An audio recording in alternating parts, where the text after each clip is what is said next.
Sports. Welcome back to the show, everybody. It's Wednesday, it's 2:30, and that means we are delighted that we get a chance to talk with Mike Lupica of the New York Daily News. You can read him on MLB.com, a best-selling author, and he's nice enough to join us every Wednesday at this time. Hello, Mike. How you doing? Well, he's not there? What do you mean I'm not there? Come on, let's go. Let's pick up the pace. I'm a busy man. I know. How you doing? I'm fine. How are you? Good. I was talking about this earlier, Mike. I don't feel the buzz about the Super Bowl. Now, I feel buzz because I love to watch greatness. I can't wait to see Kansas City play on Sunday. But do you think that there's a lack of buzz about this game?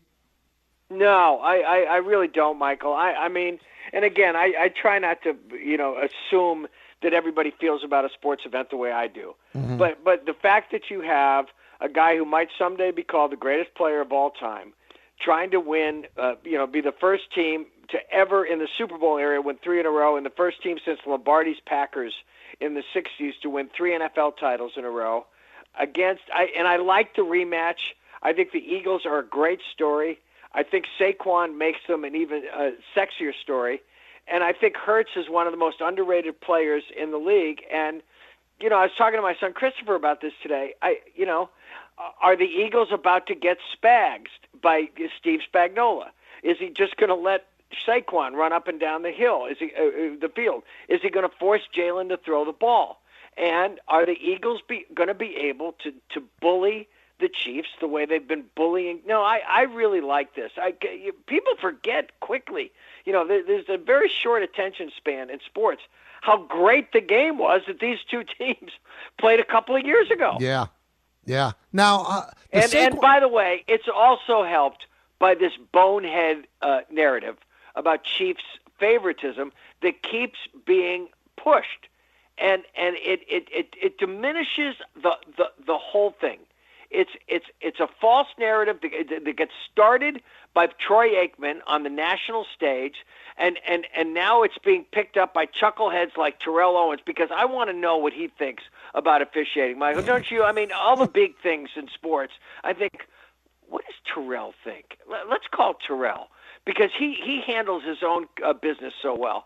No, I think this is great. I even think the dumb stuff makes it more interesting. And the thing with the officiating bothers me too, Mike, because you've covered sports forever. You think Michael Jordan got calls? Of course he does. You think Greg Maddux got a bigger plate than other? You think Wade Boggs got a call that other people might?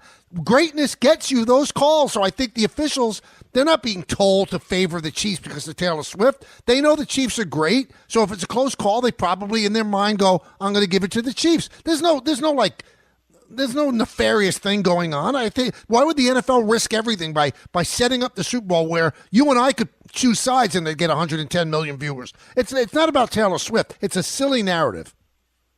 Michael, it gets sillier by the day, and you're 100% right.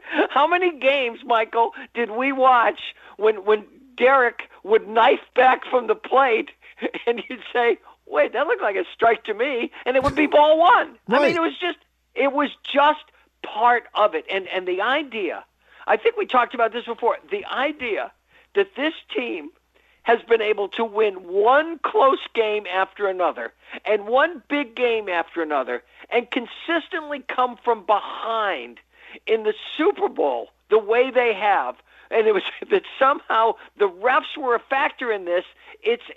Michael, every time I see a story about this or hear somebody even addressing it, I actually start to feel myself losing IQ points. Oh, no. You don't want that. No, not at this stage. No, I mean, God almighty.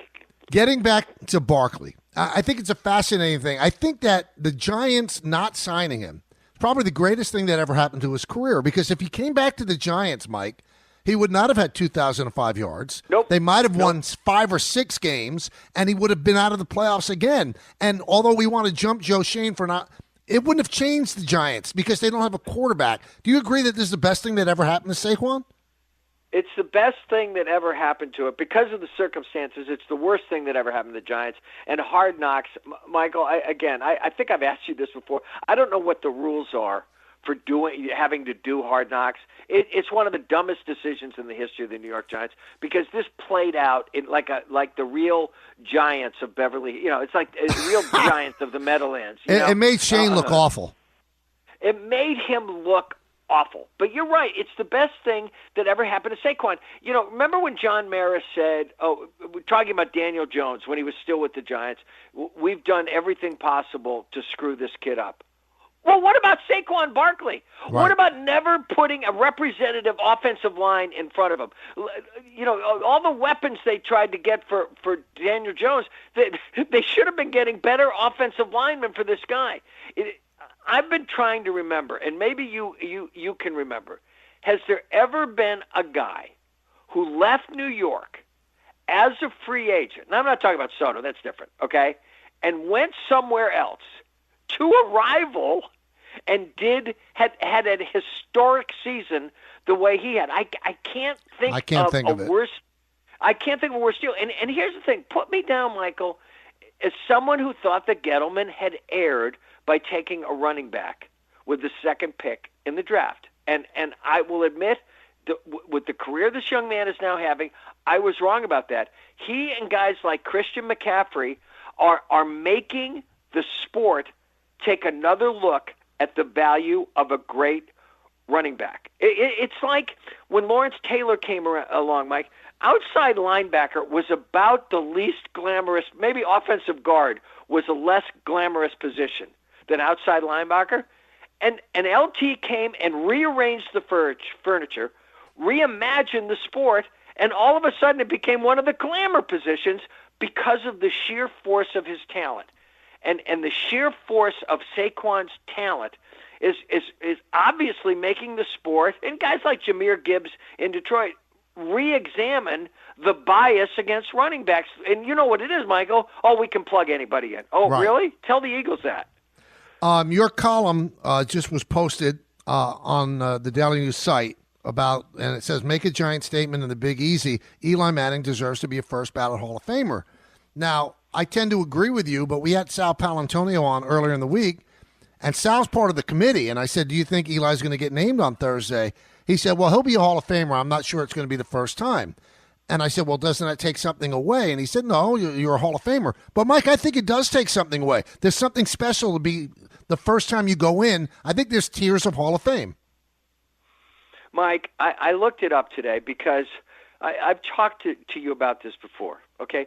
Joe Namath won one of the most famous games ever played. So did Eli, okay? Joe Namath retired, and it was a different sport then, with 173 touchdown passes and 220 interceptions. Now, he didn't get in on that. I looked this up today. I was actually surprised. It took him 3 tries to get in. Michael, Eli Manning is a first ballot Hall of Famer. And everybody tells you about the things he didn't do. Yes, he didn't have a lifetime record over 500. He didn't make the win playoff games in but 2 seasons. But here's what he did, Michael. And I said this in the column, okay? The Patriots couldn't keep him out of one of the great teams of all time, couldn't keep him out of the end zone twice in the biggest game we have in this country, okay? So these voters shouldn't be able to keep him out of the Hall of Fame. Michael, what Josh Allen didn't do against the Chiefs, he did twice against Belichick.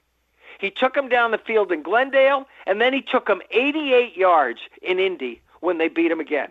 He beat Favre in Lambeau in 20-degree below weather. He beat a 15-1 Packers team, quarterbacked by Aaron Rodgers in the playoffs the second time. And if moments like that aren't part of your defining legacy as an athlete, then I don't know what we're talking about. Then everybody's a bunch of numbers crunchers. And Mike, I'll say this, okay? This system that they use in pro football makes the baseball writers voting on the Hall of Fame look like church. Oh, it's like Skull and Bones. It's this backroom bull, okay? And you help me with my guy this year, and I'll help you with your. It's a ridiculous way to define immortality in sports. If these guys don't know what they saw with a guy who played, oh, by the way, 210 regular season games in a row, which is actually 2 more than his brother Peyton, and Namath won 1. Eli won 2 against Belichick and Brady in them. I'm sorry.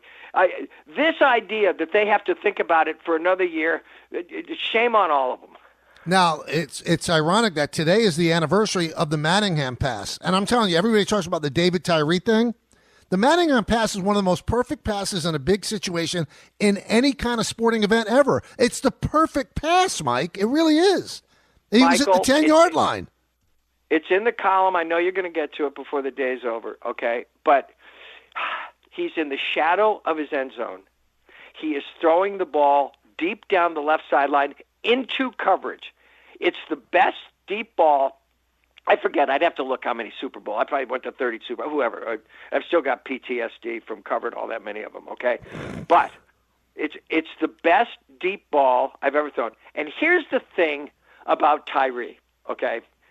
And Patriots fans who are friends of mine have been whining about that play since it happened, 17, 18 years ago, okay? And they neglect to talk about how he never should have been able to get the ball off, Michael. How he got away from Seymour in that moment, I will never know, okay? He was one of the slowest guys around, but he was tough and he was strong and he refused to go down. Mike, if he had gotten away in that moment and just thrown a pass to a wide-open receiver for first down, that would have gone down as one of the great plays in Super Bowl history. So it had Tyree at the other end, but it started with Eli, okay? And I will repeat this again. The drive that Josh Allen, that everybody boo-hoo, did not make against the Chiefs a couple weeks ago, Eli did it twice. He did it twice against a team that is considered as great as any to ever play the game. I'm telling you, I'm going to be profoundly disappointed in these writers if he doesn't hear his name called in his hometown on Thursday night. Speaking of writing, how do you feel about the guy or gal who didn't vote for Ichiro and didn't vote for Jeter, and they're able to hide behind the cloak of anonymity? What do you think of that? You know, Mike, it's funny. I've gone a long time without having my ballot published, but not because I considered it a secret society. I just didn't want to deal with all the people who, when they left off steroid guys, I just didn't want to deal with it, okay? Mm-hmm. I am absolutely going to have my ballot published. And the thing is, the writers are okay with saying that the ballot it's the Hall of Fame right. that has actually made the decision not to publicize them. And, you know, and listen, I don't know who it is. I don't know what the reason is. I'm actually, anybody who's dumb enough, and I mean dumb as rocks, not to vote for Ichiro or Jeter, I'm not interested in what their thinking is, okay? And now, this thing, we demand that we hear who it is. Well, I mean, what? So we can flog them in the public square. It's done. It won't affect a day of the rest of Derek's life. It won't affect a day. It's a shame that Mo is still the only one, because both of those guys should have joined him in that exclusive. Listen, Michael, I don't know how many guys, what was it, like 3 guys? How many didn't vote for Seaver? Seaver was very close.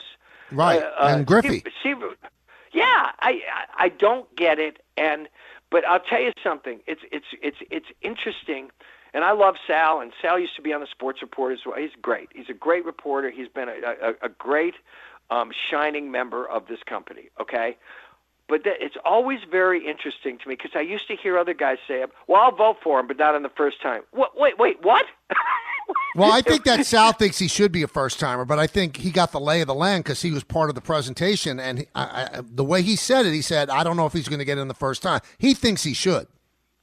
Listen, I'm not hearing great things myself, and it troubles me, because I've been thinking it should be and would be a slam dunk. And Eli's so cool. Eli's going to be fine. His father is one of my favorite people on the planet. Archie is one of the best people I've ever met covering sports, and Olivia Manning is right there with him.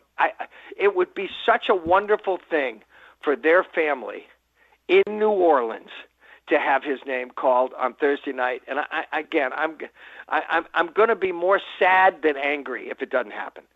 Mike, great stuff as always. Enjoy the game, and we'll talk to you next Wednesday. Okay, pal. Bye-bye. Thank you so much. That's Mike Lupica. His story is up right now on the Daily News website if you want to read his thoughts on Eli Manning and how he should be a first ballot Hall of Famer.